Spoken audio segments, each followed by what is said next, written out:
এই 3 জনের সিনেস্থেশিয়া আছে। 1 মিনিট, আপনাদের কিছু দেখাতে চাই আমি।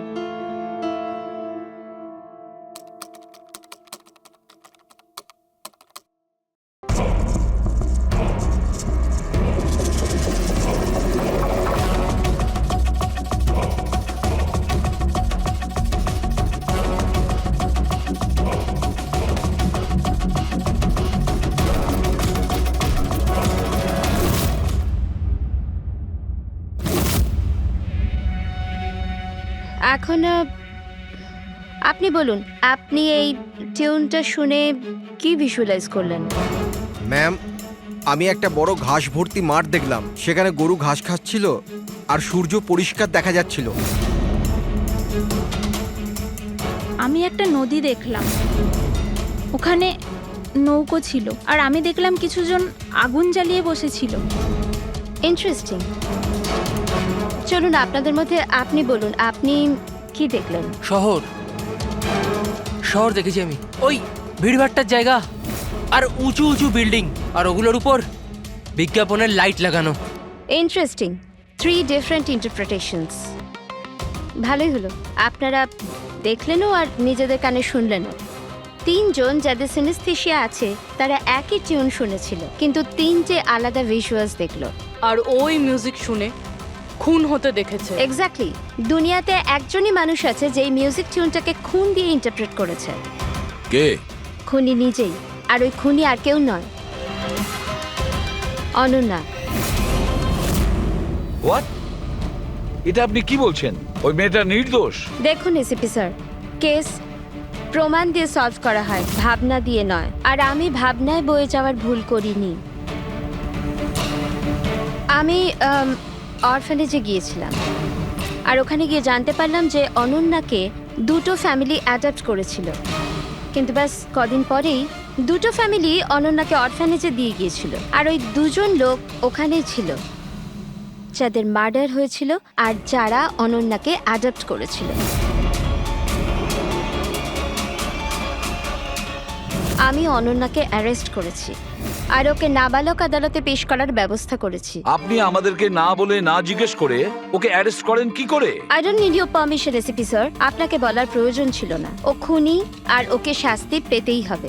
আপনি ওই ক্রাইম সিনের ফটো আর পোস্টমর্টম রিপোর্ট দেখেছেন? অফকোর্স দেখেছি। তো হয়তো ভালো করে আপনি দেখেননি, না হলে ওকে আপনি অ্যারেস্ট করতেন না। খুনি অনেক শক্তি প্রয়োগ করেছিল খুন করার জন্য। একটা 15 বছরের মেয়ে দুজনকে এত নৃশংসভাবে খুন করতে পারে না। আপনারা ওই মেয়েটাকে বাঁচানোর চেষ্টা করছেন। দেখুন, মেয়েটি নির্দোষ, আর আমরা কোনো নির্দোষের শাস্তি চাই না। অনন্যা খুনি, এর শাস্তি ওকে পেতে হবে, তাই ওকে অ্যারেস্ট অর্ডার দিয়েছি। আর এটা আমার ডিসিশন, আর এটাই ফাইনাল ডিসিশন। আপনারা শুধু সময় নষ্ট করছিলেন।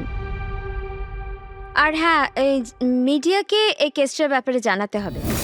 আপনারা প্লিজ মিডিয়াকে জানিয়ে দেবেন যে কেসটা সলভ হয়ে গেছে। আপনি যদি কেস সলভ করেন আপনিই বলে দিন, আমাদেরকে কেন বলছেন? ফাইন, নো প্রবলেম, আমি বলে দেব। কিন্তু এটা আপনারা আমার ওয়ার্নিং ভেবে নিতে পারেন, নয়তো আশা করছি এরপর থেকে আমার সমস্ত কথা আপনারা শুনবেন।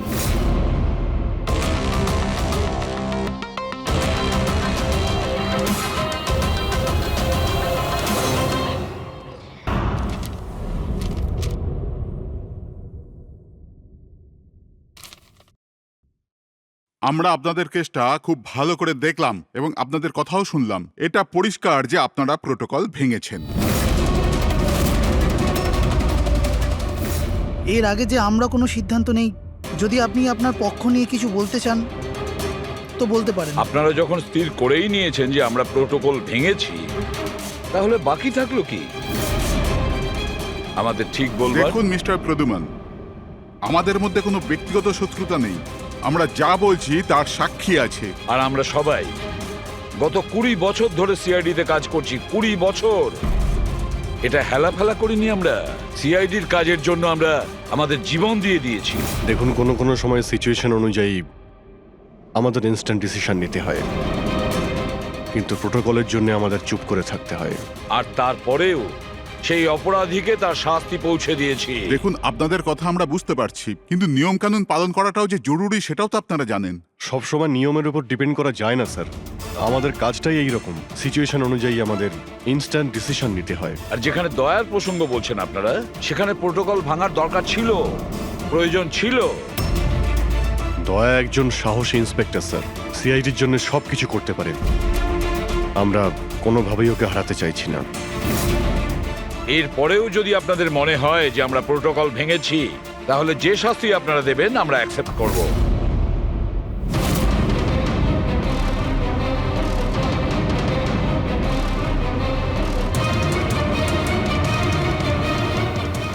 দেখুন, আমরা আপনাদের কথা মেনে নিচ্ছি, কিন্তু নিয়ম তো আপনারা ভেঙেছেন। আর নিয়ম তো ফলো করার জন্যই হয়, আপনারা তো আর আইনের থেকে ঊর্ধ্বে নয়। এই জন্য আমরা এই সিদ্ধান্ত নিয়েছি যে আপনাদের টিমটাকে ভাঙা হবে না, আপনারা কন্টিনিউ করতে পারেন। Thank you very much. কিন্তু আজ থেকে আপনাদেরকে মনিটর করা হবে। আপনাদের সমস্ত কেস একজন সুপারভাইজিং অফিসার মনিটর করবে, যাকে আমরা নিয়োগ করেছি।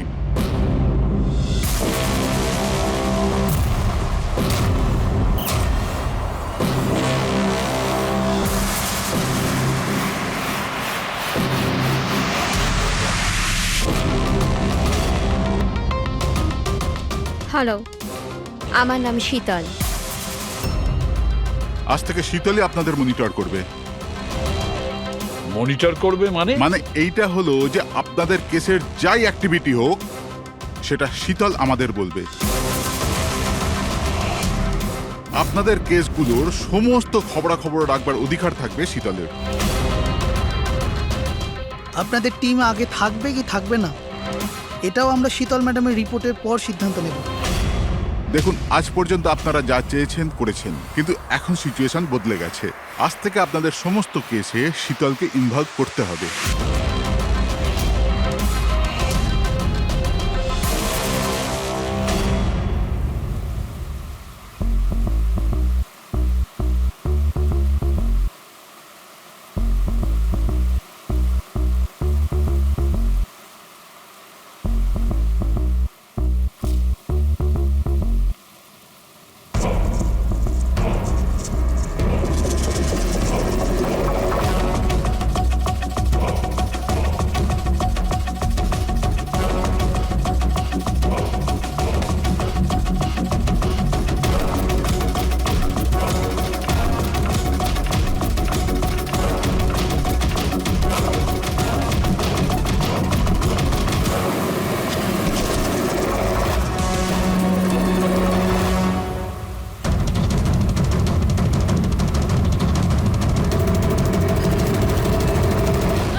দেখুন, আমার কাজের ধরন কিছু আলাদা, আর আর আপনাদেরকে আমার কাজ ফলো করতে হবে। তার মানে আপনি এটা বলতে চাইছেন যে আজ থেকে আপনি আমাদের বস? না না, I don't like the word boss. Boss বলা উচিত হবে না। দেখুন, আমি এখানে এসেছি আপনাদের কেসগুলো স্মুথলি হ্যান্ডেল করার জন্য, আর আমি চাইবো যে এখানে আমার ডিসিশনে ফাইনাল হবে। দেখুন প্লিজ, রাগ হওয়ার কোনো কারণই নেই, কারণ আমি শুধু অর্ডার্স ফলো করছি। ইনফ্যাক্ট আমার কাছে অর্ডার্স আছেও। আর এখানে পরিষ্কার লেখাই আছে যে আজকের পর যে কেসেরই আপনার ইনভেস্টিগেশন করবেন, ওটা আমার নজরের মধ্যে থাকবে। ইনফ্যাক্ট আমার লুক রাখতে হবে, আর প্রত্যেকটা ইনভেস্টিগেশন কেসের রিপোর্ট আমাকে দিতে হবে। And that also includes forensic investigation. আর এখানে এটাও লেখা আছে যে কোনো সাসপেক্টের সাথে যে কোনো ফিজিক্যাল ভায়োলেন্স করার আগে আমাকে জিজ্ঞেস করতে হবে। আর দেখুন, হ্যালো এসিপি প্রদ্যুমান। আচ্ছা ঠিক আছে, আমরা আসছি। ওকে, দুটো খুন হয়েছে, আমাদের বেরোতে হবে। এত তাড়াতাড়ি বেরোবেন আপনারা? ফাইন্ড আউট করবেন না যে ওই কলটা ফ্রড নাকি সত্যি সত্যি মার্ডার হলো কিনা, এভাবে বেরিয়ে যাবেন? শীতল দেবী, আপনার কথা ভালো লেগেছে, কিন্তু ব্যাপারটা হলো দুটো খুন যেখানে হয়েছে আমাদের তাড়াতাড়ি সেখানে যেতে হবে। হ্যাঁ, আপনাকে সব রিপোর্ট আমরা পাঠিয়ে দেব। আপনাকে তো রিপোর্ট করতে হবে। Let's go.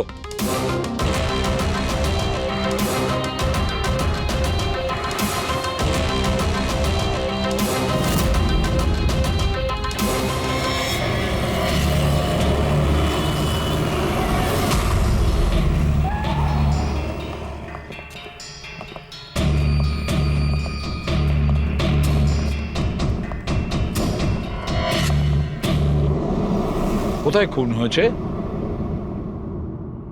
জানি না। জানো না? তার মানে আপনারাই ফোন করে বলেছিলেন যে খুন হয়েছে এখানে। দুটো খুন হয়েছে, তাই জন্যই আমি আপনাদের ডেকেছি। দুটো খুন হয়েছে, কিন্তু খুন কোথায় হয়েছে? লাশ দুটো কোথায়? জানি না স্যার, আমি শুধু শুনেছি। কি শুনেছো তুমি? চিৎকার চেঁচামেচির আওয়াজ?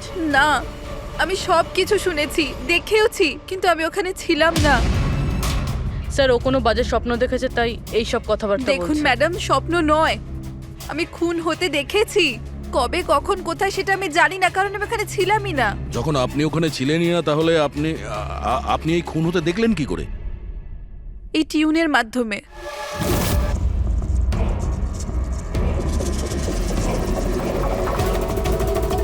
এই বিটটায় অনেক বৃষ্টি হচ্ছে, আশেপাশে গাছ আছে, আর একটা ভাঙা বোটও আছে। এই ড্রামটায় কেউ এই লোকটাকে টেনে নিয়ে যাচ্ছে, আর এই বিটটাতে ওই লোকটা ওকে পাথর দিয়ে মাথায় মারছে।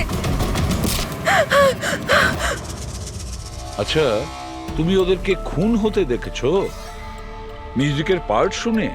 এটা হয়নি তো যে এগুলো তোমার শুনে কিছু ভেবেছো, আন্দাজ করেছো? স্যার, আমি গেস করিনি।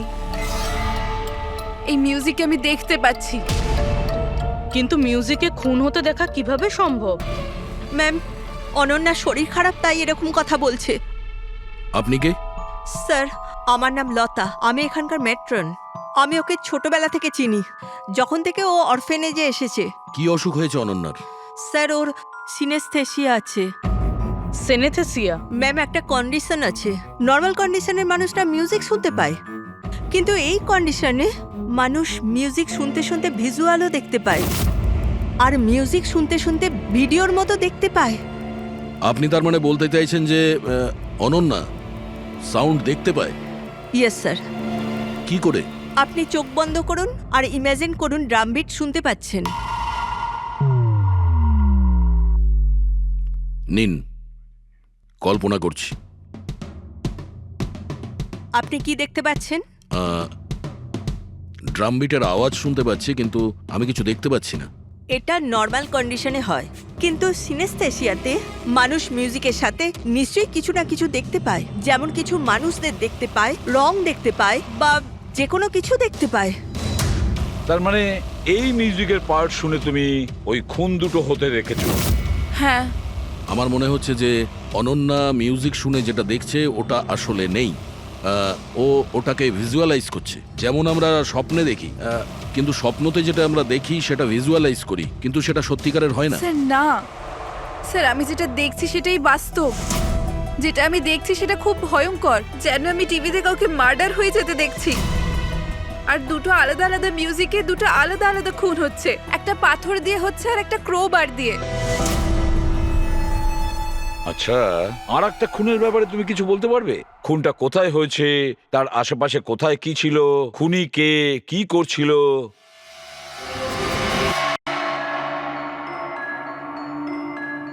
আশেপাশে পাহাড় আছে, একটা লোক নিচে পড়ে আছে, নিজেকে বাঁচানোর চেষ্টা করছে। স্যার, ও এসে গেছে, এসে গেছে স্যার। ওকে মারছে ক্রোবার দিয়ে, স্যার বারবার মেরে যাচ্ছে। ব্যাস, খুনির ফেস তুমি দেখোনি? ঠিক আছে, আমরা এই কেসের ইনভেস্টিগেশন করব। স্যার, আমি এরকম কেসের ব্যাপারে তো শুনিনি। কিন্তু পুরবী যেভাবে ও ডিটেলসে আমাদের গল্পটা বলছিল, সন্দেহ হচ্ছে আমার সত্যি ঘটনা বলছে না তো? স্যার, আমার কিছু মনে আসছে, যেরকম এই মেয়েটা বলল এরকম আমি কোথাও পড়েছিলাম স্যার। কোথাও পাথর দিয়ে খুন করা হয়েছে।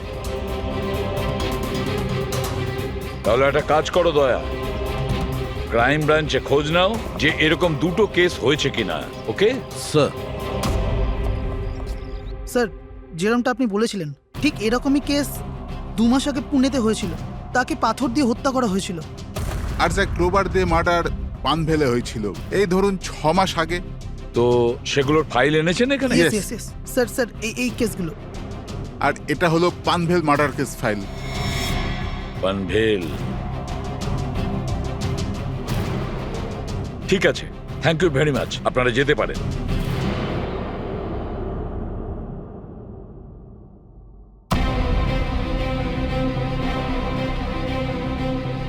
আমি খুন হতে দেখেছি। আশেপাশে গাছ আছে আর একটা ভাঙা বোটও আছে। যেটা ভিজুয়ালে দেখেছিল সেটা একদম হুবহু ওই রকম স্যার। তার মানে ও যা বলছে তার সঙ্গে মিলে যাচ্ছে। অদ্ভুত ব্যাপার স্যার, এই দুটো ঘটনার কথা আজ মিউজিক শুনে অনন্যা ভিজুয়ালাইজ করেছেন, কিন্তু এই দুর্ঘটনা দুটো একটা 6 মাস আগে আর আরেকটা তো 2 মাস আগে হয়েছে। এটি কিভাবে সম্ভব? যে মেয়েটা এই ক্রাইম সিনে ছিলই না, সে সব কিছু ভিজুয়ালাইজ কি করে করলো? আমি মানি না। আর বাই দ্য ওয়ে, এই সিনিস্থেসিয়া কি? আসলে এটা বোঝানো খুব কঠিন, কিন্তু আমি চেষ্টা করছি বোঝানোর। দেখুন, ব্যাপারটা হচ্ছে যখন আপনি কোনো বিশেষ জিনিসের ঘ্রাণ নেন, তখন তার সঙ্গে জড়িত সমস্ত স্মৃতি আপনার মনে আসে। এটা ধরুন কোনো বিশেষ ব্যক্তি বা কোনো বিশেষ জায়গা, সবকিছু। ধরে নিতে পারেন যে এই গন্ধ এক প্রকার আপনার মেমারিকে ট্রিগার করে, কিন্তু এটা শুধুমাত্র সিনিস্থেসিয়ার কন্ডিশনই হতে পারে। এই কেসে সুগন্ধর জায়গায় কোনো মিউজিকে পেয়ে গেছে। এক্স্যাক্টলি। এবার দেখুন, মেয়েটি একটা বিশেষ ধরনের মিউজিক শুনেছে। ওই মিউজিকটার একটা বিশেষ জায়গায় একটা বিশেষ ধরনের প্রিলিউড ব্যবহার করা হয়েছে, যেটা ওকে একটা গাছের স্মৃতি মনে করিয়ে দেয়। আর আরেকটা ইনস্ট্রুমেন্টেও লোকটাকে দেখেছিল। এক্স্যাক্টলি। বাস আমার মনে হয় খুনি এই খুনের ঘটনাটাকে কোনো বিশেষ পদ্ধতিতে মিউজিকে কনভার্ট করেছে। মানে হচ্ছে যখন মিউজিক বাজে তখন ওই ঘটনার সঙ্গে জড়িত সমস্ত জিনিস, সমস্ত জায়গা স্মৃতিকে আলোড়িত করে। কিন্তু এই সমস্ত কিছু সেই ভিজুয়ালাইজ করতে পারে যার সিনিস্থেসিয়া রোগ আছে, অন্য কেউ নয়। আর এটাই ওই অরফানেজের মেট্রনও বলেছে। আপনাদের কাছে এই সব কিছু অদ্ভুত লাগছে না? যাই হোক, কেস সলভ করা আমাদের কাজ। স্যার, হতে পারে এই খুনিরও এই সিনেস্থেসিয়ার অসুখ আছে, আর ওই এই মিউজিক রেকর্ড করেছে, কারণ এই মার্ডার আর ক্রাইম সিনের ব্যাপারে ওই জানে। কিন্তু জানতে কি করে পারবো যে এই মিউজিকটা কম্পোজ করে ইন্টারনেটে কে আপলোড করলো? আর সেটা খুঁজবই বা কি করে স্যার? ফেডরিক, ইন্টারনেট খোলো, দেখো ইন্টারনেটে এই পার্টিকুলার মিউজিক পিসগুলো যেগুলো দুটো কেসে আছে সেগুলো কোথাও আছে কিনা।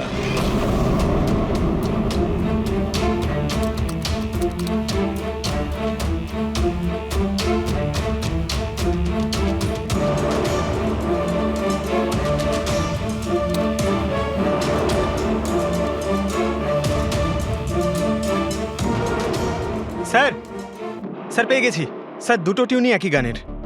একটা ইন্ডিয়ান টিম বানিয়েছে। ডেকে নাও ওই ব্যান্ডের লোকেদের। Okay sir. ওকে, আপনারা আপনাদের ইনভেস্টিগেশন করতে থাকুন, আমি একটা অন্য কাজ সেরে আসছি।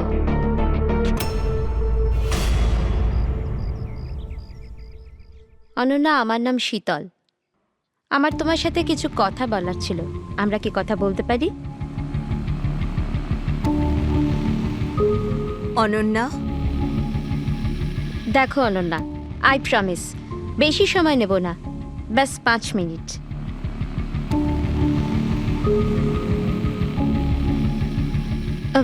ও কিছু বলছে না কেন?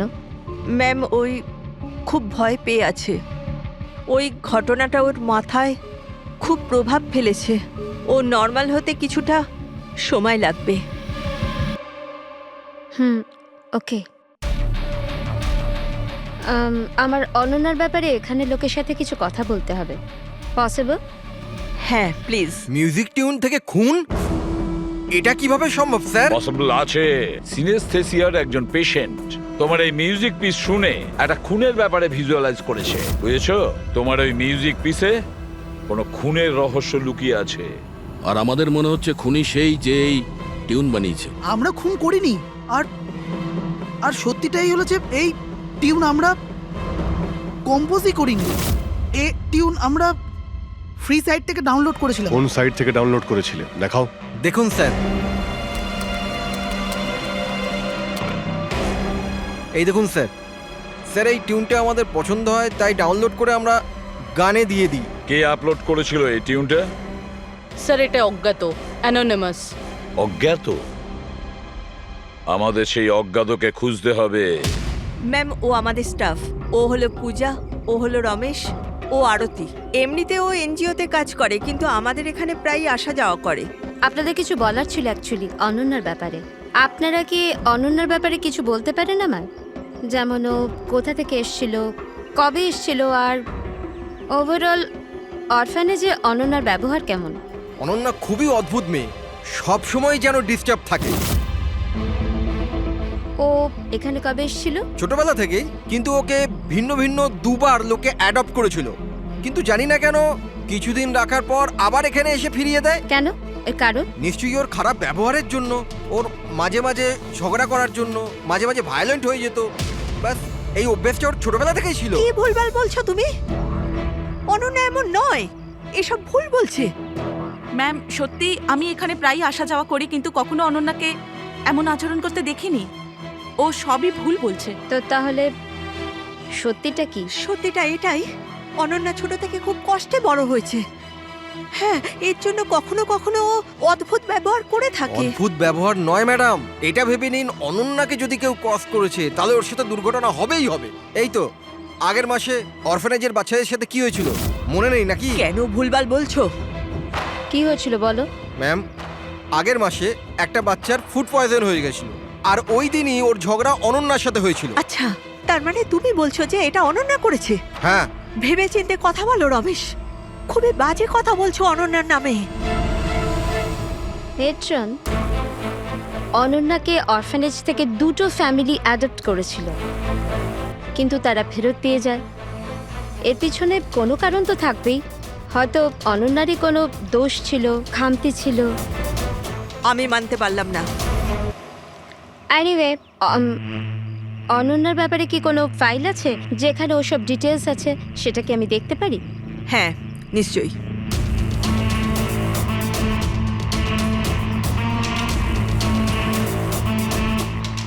এই নিন। Thank you.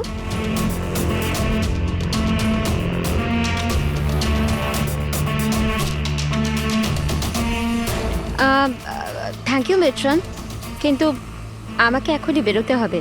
আচ্ছা, আমি এই ফাইলটা কদিন বাদে ফেরত দিলে কি চলবে? হ্যাঁ।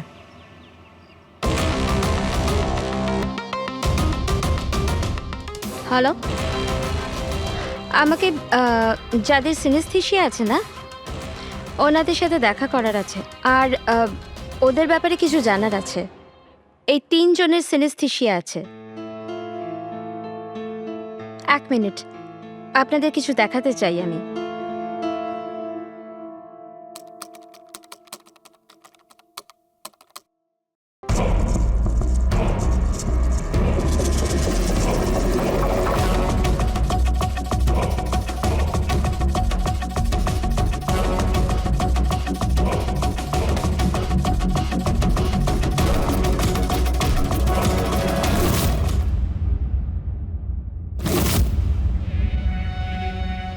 এখন আপনি বলুন, আপনি এই টিউনটা শুনে কি ভিজুয়ালাইজ করলেন?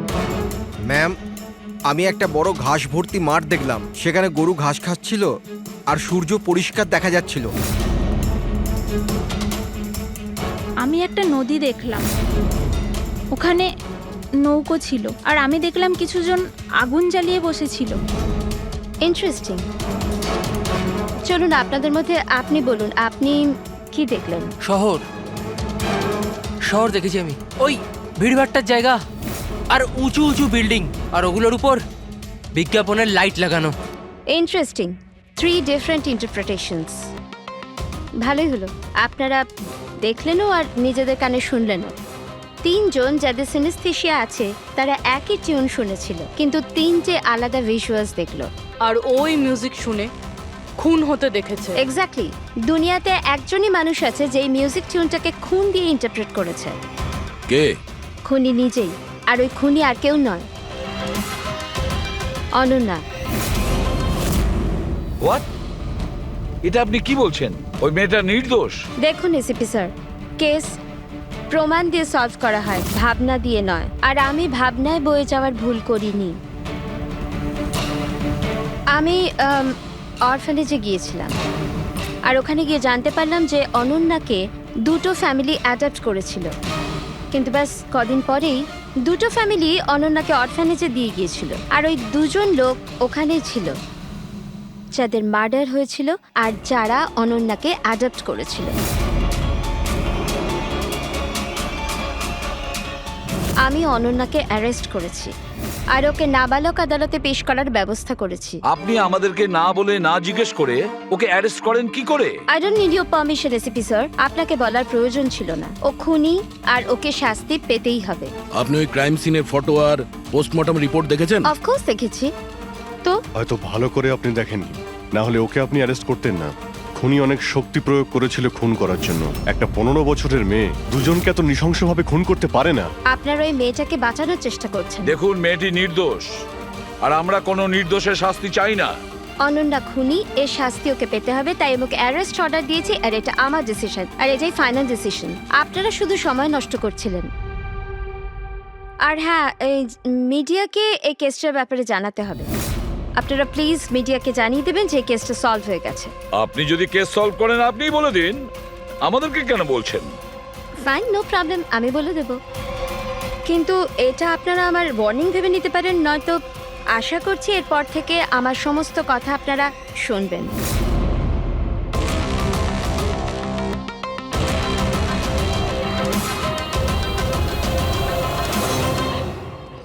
আপনারা এটা জেনে খুবই খুশি হবেন যে এই কেসটা সলভ হয়ে গেছে।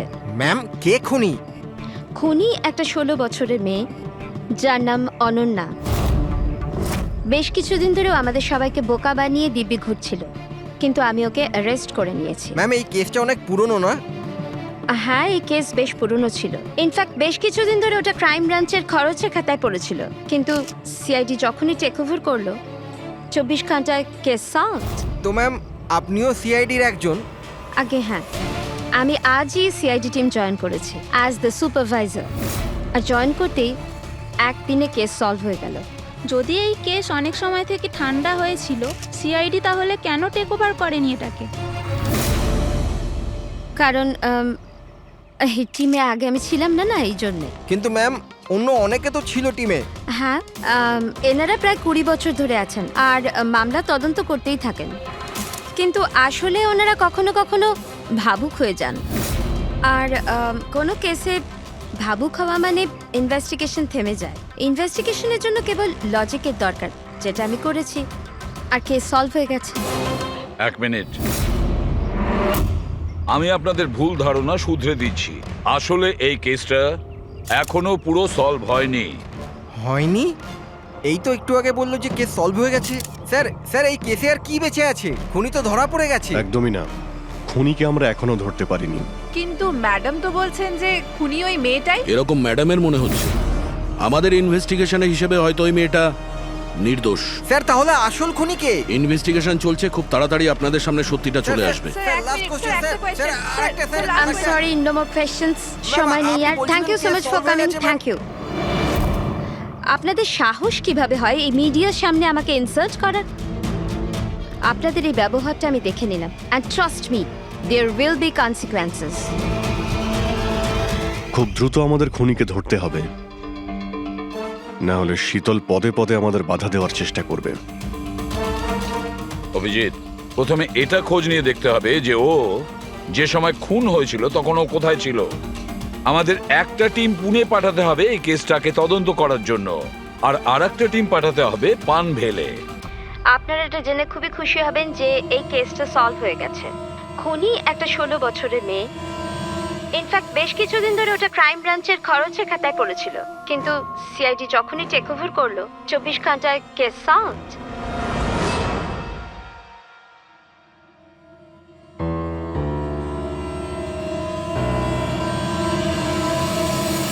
দেখুন, 23শে ফেব্রুয়ারি বিকেল 4টে থেকে 7টার সময় অনন্যা কোথায় ছিল? সাধারণত তখন বাচ্চারা বাইরে যায় খেলতে, আর 9টার মধ্যে চলে আসে। আচ্ছা, অনন্যা অরফানেজ গিয়েছিল না বাইরে? না স্যার, অনন্যা এখানেই ছিল আর কোথাও যায়নি। এটা আপনি এত জোর গলায় কি করে বলছেন? এর জন্যই বলছি, কারণ আমার অনুমতি ছাড়া কোনো বাচ্চা বাইরে যেতে পারে না। কিন্তু কখনো কখনো অনন্যা কয়েক ঘন্টার জন্য অরফানেজ থেকে উধাও হয়ে যেত। এটাও তো বলো ওনাদের। স্যার, ও মিথ্যে বলছে। ও অনন্যাকে হিংসে করে। আমি কেন অনন্যাকে হিংসে করব? তাহলে ওকে বদনাম কেন করছো? আমাদেরকেও বলেছে এখানে কিছু কিছু লোকের পেছনে লাগে। স্যার আমি শুধু অনন্যার ব্যাপারে আপনাদের খোঁজ খবর দিচ্ছিলাম। তাহলে এটাও বলো না যে আগের বছর অনন্যা তোমার নামে কমপ্লেন করেছিল। এর বিরুদ্ধে কেন? স্যার ও এখানের বাচ্চাদের মারতো, অনন্যা ওর নামে কমপ্লেন করেছিল, সাসপেন্ডও হয়েছিল। তখন থেকে অনন্যাকে ঘৃণা করে। স্যার ও এখানের বাচ্চাদের মারতো, অনন্যা ওর নামে কমপ্লেন করেছিল, সাসপেন্ডও হয়েছিল। তখন থেকে অনন্যাকে ঘৃণা করে। একটা কথা বলো, অনন্যাকে ওই মিউজিক পিস শুনতে কে বলেছিল? স্যার ইনি। হ্যাঁ স্যার, অনন্যা মিউজিক পছন্দ করত। অনেকবার ওকে নানা ধরনের গান শুনতে দেখেছি। এর জন্য ওকে আমি মিউজিক শুনতে দিতাম। বুঝতে পারিনি এতে প্রবলেম হয়ে যাবে। আচ্ছা, আপনাদের মধ্যে কি কেউ মিউজিক ইনস্ট্রুমেন্টস বাজাতে জানেন? স্যার আমি পিয়ানো বাজাতাম। স্যার আমিও পিয়ানো বাজাই। আচ্ছা একটা কথা বলুন, যেদিন পুনেতে খুন হয়েছিল সেদিন আপনারা কোথায় ছিলেন? আমরা সব বাচ্চাদের নিয়ে পুনা গিয়েছিলাম। সেদিন আপনারা সবাই পুনাতে ছিলেন? কি ছিল ওখানে? ওখানে একটা ইভেন্ট ছিল তাই। স্যার, হ্যাঁ, এরা প্রত্যেকে সাধু সাজার নাটক করছে। একটা কাজ করি আমরা, এদের প্রত্যেকের কম্পিউটার চেক করো, দেখো কে এই মিউজিক পিস বানিয়েছে আর আপলোড করেছিল। কারণ যে এই মিউজিক পিস বানিয়ে আপলোড করেছে না, সেই খুনি হতে পারে।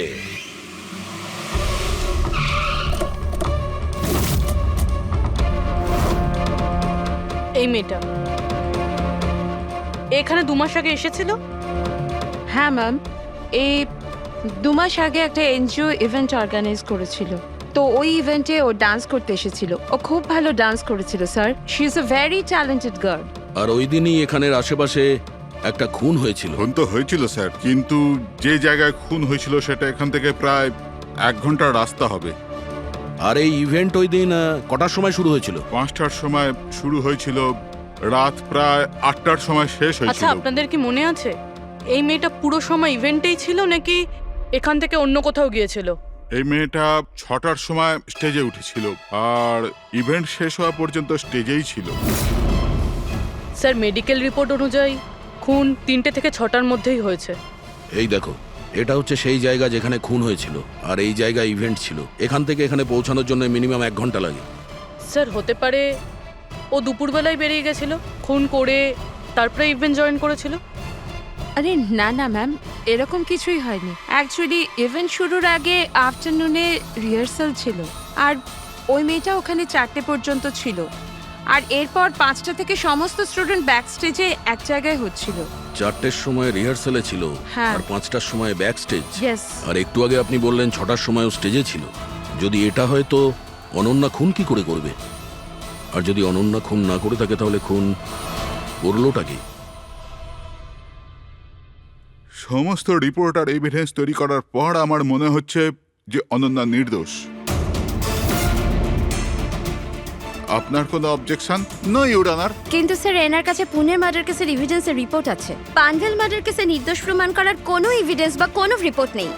এরকম হতে পারে যে অনন্যা অরফানেজ থেকে বেরিয়ে গিয়েছিল আর মার্ডার করে আবার ফিরে গিয়েছিল। It can be possible, right sir? আপনার কাছে যদি কোনো প্রমাণ থাকে তো প্লিজ দিন, যাতে এটা প্রমাণ হয় যে যখন খুন হলো অনন্যা পানভেলে ছিল। দেখুন, এভিডেন্সেস আর সাক্ষ্য প্রমাণ অনুযায়ী এই কেসটা ডিসমিস করে দেওয়া হচ্ছে। অনন্যাকে দয়া করে ছেড়ে দিন।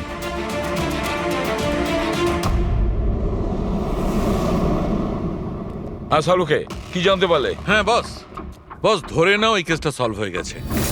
শীতল আমাদের ডেমনস্ট্রেট করে দেখিয়েছিল যে সিনিস্থেসিয়ার 2টো আলাদা আলাদা রোগী একই ধরনের মিউজিক শোনার পরে আলাদা আলাদা ইন্টারপ্রিট করে থাকে। হ্যাঁ বস, আমি আমার বন্ধুর থেকে সবকিছু জেনেছি, যে এই ব্যাপারে এক্সপার্ট।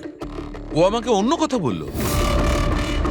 নতুন কি আপনি জানতে পেরেছেন? এমন 2জন ব্যক্তি যারা সিনিস্থেসিয়ারই পেশেন্ট, এক ধরনের মিউজিক শোনার পরেও একই ধরনের রিয়্যাক্ট করে। এটা কিভাবে হতে পারে স্যার? হতেই পারে পুরবি। যদি 2জন রোগীর মধ্যে রক্তের সম্পর্ক থাকে তাহলে হতে পারে। শীতল যা বলেছিল সেটাও ঠিক ছিল, কিন্তু সম্পূর্ণভাবে ঠিক ছিল না। কিছু রেয়ার কেসে এরকমটা হয়, যেমন আমার বন্ধু বলেছে। হ্যাঁ, কিন্তু দুজন রোগী যদি একই পরিবারের হয় তবে কাকা জ্যাঠা বা ভাইও হতে পারে। না না, ইমিডিয়েট ফ্যামিলি মেম্বারই হতে হবে, যেরকম মা বাবা ভাই বোন। তা কেন? সেটা এই কারণে ফ্রেডি, কারণ এটা একটা জেনেটিক অসুখ। বাস মেডিকেল জার্নাল থেকে আমি এরকম কিছু আর্টিকেল বার করছি, এসব তোমাকে দেখাচ্ছি। আরো কেউ আছে যে অনন্যার মতো ওই দুটো মিউজিক পিসের ওপর একই ভিজুয়াল দেখতে পায়, যেটা অনন্যাও দেখে? আমি আপনাদের কি করে ধন্যবাদ জানাবো? আপনারা আমায় জেল যাওয়া থেকে বাঁচালেন। আমরা শুধুমাত্র সেটাই করেছি যেটা আমাদের ডিউটি, অপরাধীদের জেলের ভেতরে আর নিরপরাধীদের মুক্তি। কিন্তু আসামিটা কে? তোমার কোনো আত্মীয়। আমার ফ্যামিলি মেম্বার? হ্যাঁ অনন্যা, কারণ তোমার কাছে যে ধরনের ভিজুয়ালস এসছে সেই ধরনের ভিজুয়ালস তার কাছেই যেতে পারে যার সঙ্গে তোমার রক্তের সম্পর্ক আছে, আর সেই এই ধরনের মিউজিক বানিয়েছে। কিন্তু স্যার, আমার ফ্যামিলি মেম্বার কি করে হতে পারে? আমি তো অনাথ, না? আছে কেউ যাকে তুমি চেনো না? তাহলে জানতেও চাই না। ছোট থেকে আমার স্বপ্ন ছিল যে আমার পরিবারের সবাই আসবে আর আমায় এসে নিয়ে যাবে, আমরা একসাথে আনন্দে থাকবো। আর আপনারা বলছেন ও কোনো খুনি? আমরা তোমাকে শুধু সেটাই বলছি যেটা সত্যি। অনন্যার নামের প্যাকেজ এসেছে, দরজার বাইরে রাখা ছিল।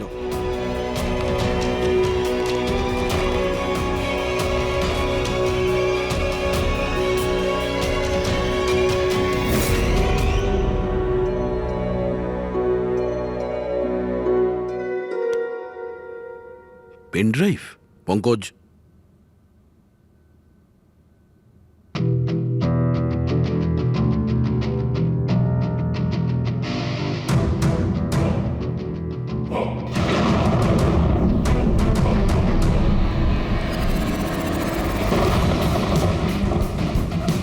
আমি বাড়ি দেখতে পাচ্ছি, খুব বিদ্যুৎ চমকাচ্ছে। কোনো মহিলা বাড়ির মধ্যে দৌড়াদৌড়ি করছে আর একটা দোলনাও আছে বাইরে। কেউ ওই মহিলার পিছনে ক্রোবার নিয়ে দৌড়চ্ছে। আর কি? ও ওই মহিলাকে ক্রোবার দিয়ে মারছে। কাকে মারতে দেখলে? জানি না স্যার, এটা তো একটা চিঠিও আছে। আনিয়া, এটা তোমার ভবিষ্যৎ। তুমি যা দেখেছো তোমার সাথে তাই হবে, এটাকে কেউ আটকাতে পারবে না। এই মিউজিকের সাথে অনন্যা যেটা দেখেছে, কেউ ওই মহিলাকে মারতে চলেছে। আর একটা বাড়ি আছে, বাড়ির সামনে বিদ্যুৎ চমকাচ্ছে আর দোলনা আছে। আর স্যার, খুনি খুন ক্রোবার দিয়ে করে। এতদিন আমরা ভাবতাম খুনি আগে খুন করে তারপরে মিউজিক বানায়, কিন্তু এখানে তো উল্টো। প্রথমে খুনি মার্ডার প্ল্যান করে, তারপরে মিউজিক বানায়, আর তারপরে মিউজিক অনুযায়ী খুন করে। আমি আমি মরতে চাই না, প্লিজ আমায় বাঁচিয়ে নিন। অনন্যা, ঘাবড়িও না, তোমার কিচ্ছু হবে না, আমরা আছি না তোমার সাথে। সবার আগে ওই খুনিকে খুঁজতে হবে, যে কোনো ভাবেই হোক। কিন্তু যদি খুনি ওর পরিবারেরই একজন হয় তাহলে খুঁজবো কি করে? ওকে খোঁজার আগে আমাদের এটা জানতে হবে যে 16 বছর আগে অনন্যাকে অরফানেজে নিয়ে এসেছিল কে। হয়তো জানতে পারে অনন্যার ফ্যামিলি সম্পর্কে। আপনাদের কিছু মনে আছে কে ছিল যে অনন্যাকে এখানে রেখে গেছে? না, মনে তো নেই। 16 বছর আগে কেউ ওকে বাইরে ছেড়ে চলে গিয়েছিল।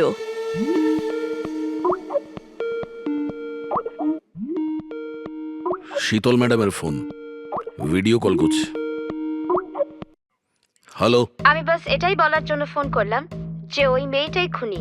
সময় নষ্ট করবেন না আপনারা, প্লিজ ওকে গ্রেফতার করুন। শীতল ম্যাডাম, কোর্ট তার সিদ্ধান্ত জানিয়ে দিয়েছে, আর কোর্টের কি সিদ্ধান্ত সেটা আপনিও শুনেছেন।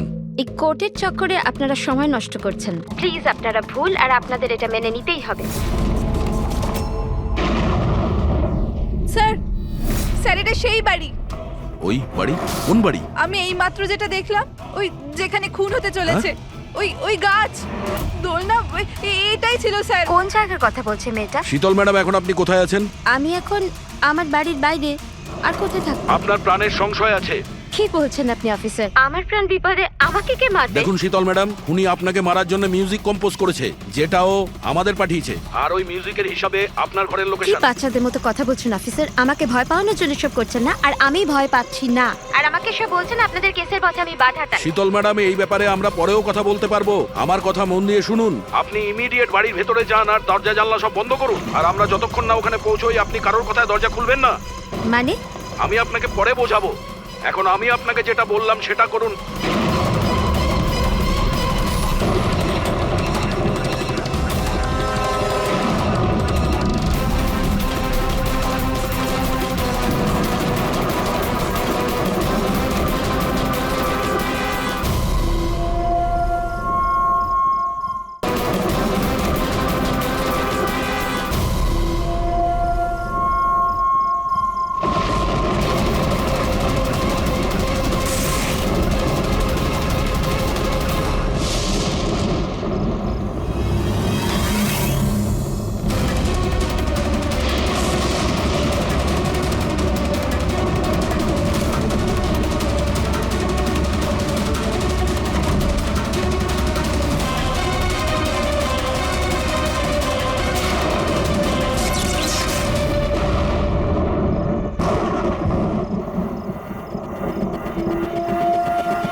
কে তুমি? তুমি আমার উপর আক্রমণ করছো কেন? তুমি জানো না এর ফল কি হবে? আমি তোমাকে ছাড়বো না। আমার কাছ থেকে বেঁচে তুমি পালাতে পারবে না। কে তুমি? এই দাঁড়া। আমাকে ওকে স্যার।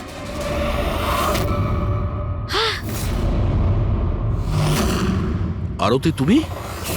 স্যার আমিও পিয়ানো বাজাই। শীতল ম্যাডাম, আমরা আপনাকে আগেও বলেছিলাম অনন্যা খুনি নয়। আই এম সরি স্যার, আমার আপনাদের কথা বোঝা উচিত ছিল। আমি আমার মতো করে ইনভেস্টিগেশন করেছিলাম, আর আপনারা আপনাদের মতন। আমরা দুজনেই আমাদের ডিউটি করেছিলাম অফিসার। ট্রাস্ট মি, আমার ক্যারিয়ারে প্রথম হলো যে আমার জাজমেন্ট ভুল হলো। ওটা ঠিক আছে, আপনার মাথায় আঘাত না লেগেছে। না না, আমি ওকে। ফ্রেডি, অ্যাম্বুলেন্সকে ফোন করো তাড়াতাড়ি।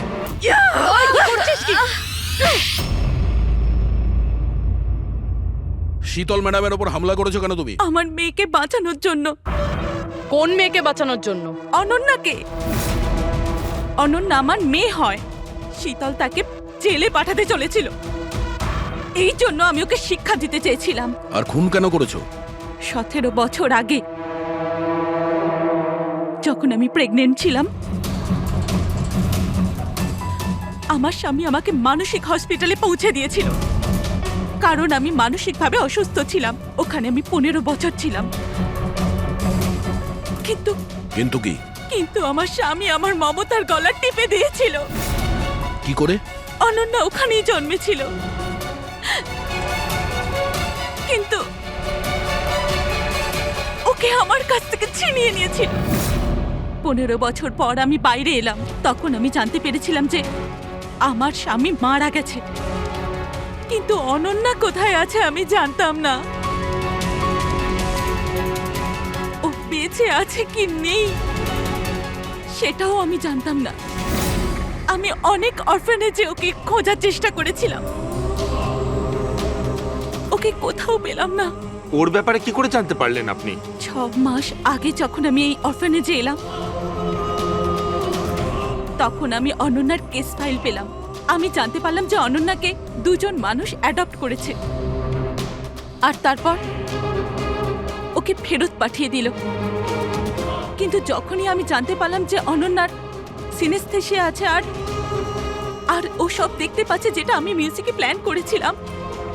তখনই আমি রিয়েলাইজ করলাম যে অনন্যা আমারই মেয়ে। এই জন্য আমি দুজনকে খুন করে দিলাম। আমি ওই মানুষগুলোকে ঘেন্না করি যারা অনাথ বাচ্চাকে অ্যাডপ্ট করার পরেও তাদের ফিরিয়ে দিয়ে যায়। আমি অনন্যাকে সবকিছু বলে দিতে চেয়েছিলাম, কিন্তু আপনাদের অনুসন্ধানের ফলে আমি থেমে গেলাম। কেননা আমার মনে হলো যে আপনারা অনন্যাকে সন্দেহ করবেন। এই জন্য আমি চিঠি পাঠিয়ে আপনাদের মন অন্যদিকে ফিরিয়ে দেওয়ার চেষ্টা করেছিলাম, কিন্তু আপনারা আমার প্ল্যানকে ভেস্তে দিলেন। যে মেয়েকে পাওয়ার জন্য তুমি দুটো জীবন নিয়েছো, এখন সারা জীবন ওই মেয়ের থেকে দূরে থাকতে হবে তোমায়, জেলের ভেতরে, কাল কোঠরিতে।